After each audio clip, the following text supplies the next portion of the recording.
నేను ఒక కుర్రాడి కథ చెప్తాను. ఇది కేవలం కథ మాత్రమే కాదు. ప్రతి దేశం నేర్చుకోవాల్సిన ఒక ముఖ్యమైన విషయం ఉంది ఇందులో. సో స్కిప్ చేయకుండా మొత్తం వినండి, మీకే తెలుస్తుంది.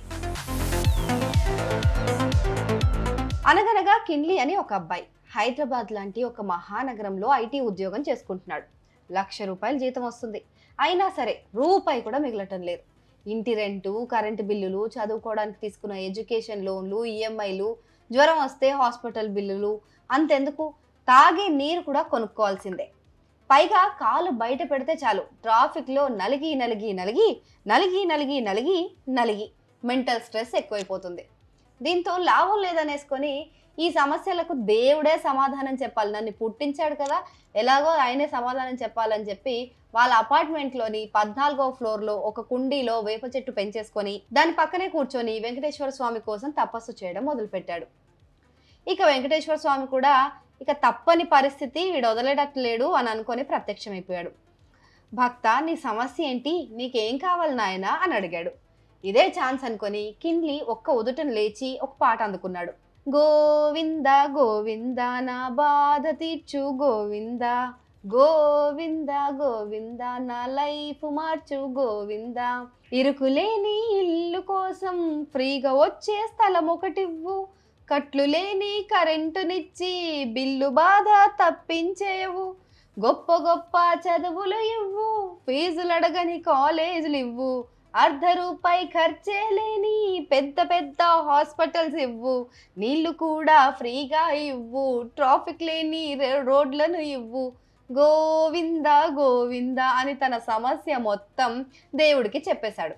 అప్పుడు ఏడుకొండలవాడు నవ్వి, ఓరి వెరి నాయాలా, ఈ సమస్య ఇదే అయితే ఇంత సోదెందుకురా, డైరెక్ట్గా భూటాన్లో పుట్టించమని చెప్పొచ్చు కదా అని అన్నాడు.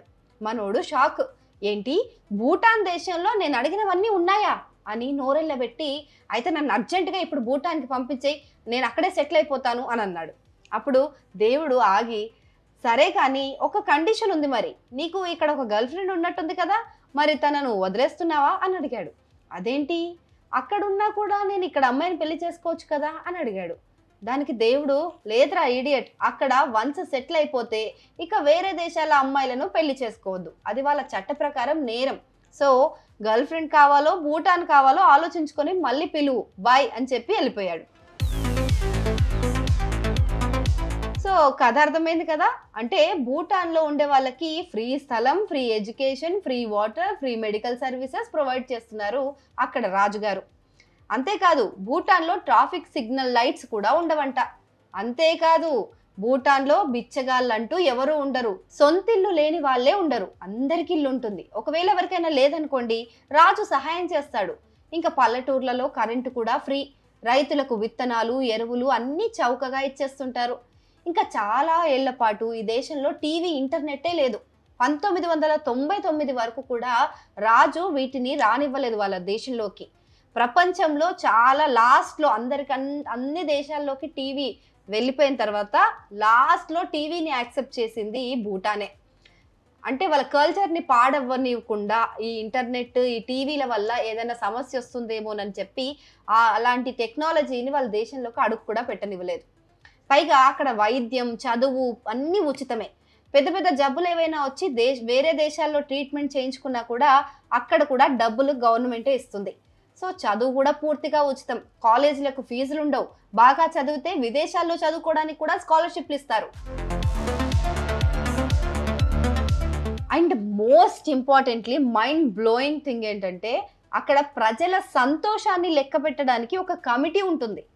సంతోషంగా ఉన్నారా లేదా అని జనాభా లెక్కల్లో కూడా అక్కడ అడుగుతారట. ఒక సంతోషాల మంత్రిత్వ శాఖ కూడా ఉంటుందండోయ్. ఇక్కడ దాదాపు 8 లక్షల మంది ప్రజలు ఉన్నారు. వాళ్ళందరూ హ్యాపీగా ఉండటానికి అన్ని చర్యలు తీసుకుంటారు.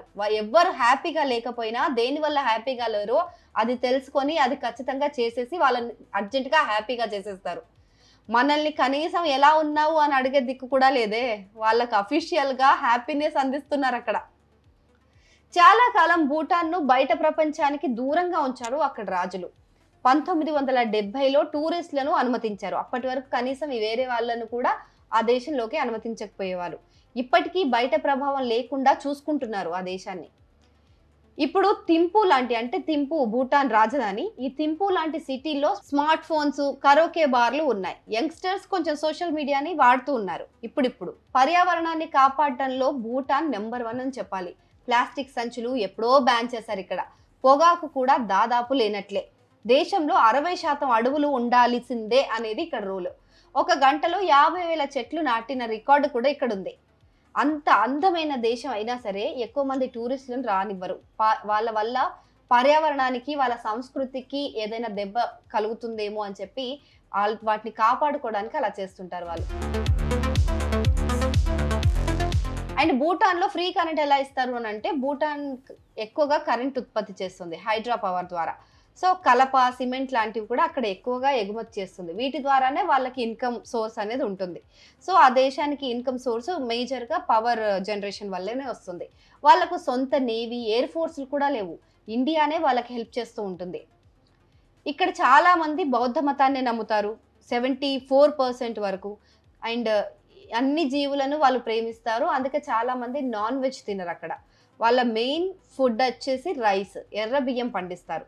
చాయ్లో ఉప్పు, మిరియాలు, వెన్న వేసుకొని తాగుతారు. ఇది చాలా హెల్దీ అని వాళ్ళు నమ్ముతారు. మగవాళ్ళు మోకాల వరకు ఉండే షోస్ అనే డ్రెస్ వేసుకుంటారు. ఆడవాళ్ళు పొడవాటి కిరాస్ అనే ఒక డ్రెస్ వేసుకుంటారు. అండ్ వీళ్ళు వేసుకునే కండువాని బట్టి వాళ్ళు రిచ్చా, పూరా, ఏ స్టేటస్లో ఉన్నారు అని తెలుస్తుందంట వాళ్ళకి. అండ్ ఇంట్లో ఆస్తి కూడా ఇక్కడ మన కొడుకులకు ఇస్తారు కదా, అండ్ అక్కడ అయితే కొడుకులు కాదు, కూతురుకి ఇస్తారు. అది కూడా పెద్ద కూతురుకి మాత్రమే ఇస్తారు. రసాయన ఎరువులు అసలు వాడరు వాళ్ళు. అన్ని సహజంగానే పండిస్తారు. సో ఇదంతా విని అబ్బా భలే ఉందే, అసలు అక్కడ పిల్లని పడేసి పెళ్లి చేసేసుకుందామని కలలు మాత్రం కనకండే. ఎందుకంటే ఇక్కడ వాళ్ళెవ్వరూ వేరే దేశాల వాళ్ళను పెళ్లి చేసుకోవడానికి వీల్లేదు. చేసుకుంటే అది చట్ట విరుద్ధం. వాళ్ళ కల్చర్ని పాడు చేస్తారని టూరిస్టులనే రానివ్వని వాళ్ళు పెళ్లి చేస్తారా? కష్టమే. అందుకే వేరే దేశాల వాళ్ళని పెళ్లిళ్ళు చేసుకొనివ్వరు. వీళ్ళ పెళ్లిళ్ళు కూడా చాలా సంప్రదాయ ప్రకారం జరుగుతూ ఉంటాయి. అండ్ పెళ్ళయ్యాక భర్తే భార్య ఇంటికి వెళ్తాడు. డబ్బులు కూడా బాగా సంపాదించుకున్న తర్వాత వాళ్ళు కాపురం వేరే పెట్టుకుంటారు. ఇంకా మనకు తెలియని ఎన్నో వింతలు, విశేషాలున్న భూటాన్ ఎప్పటికీ అలాగే సస్యశ్యామలంగా ఉండాలని కోరుకుందాం. కనీసం వాళ్ళైనా ప్రశాంతంగా బతుకుతున్నారని సంతోషిద్దాం. వీలైతే మన దేశంలో కూడా మళ్ళీ ప్రకృతి పులకించాలని ఆశిద్దాం. ఈసారికి ఇలా కానిద్దాం.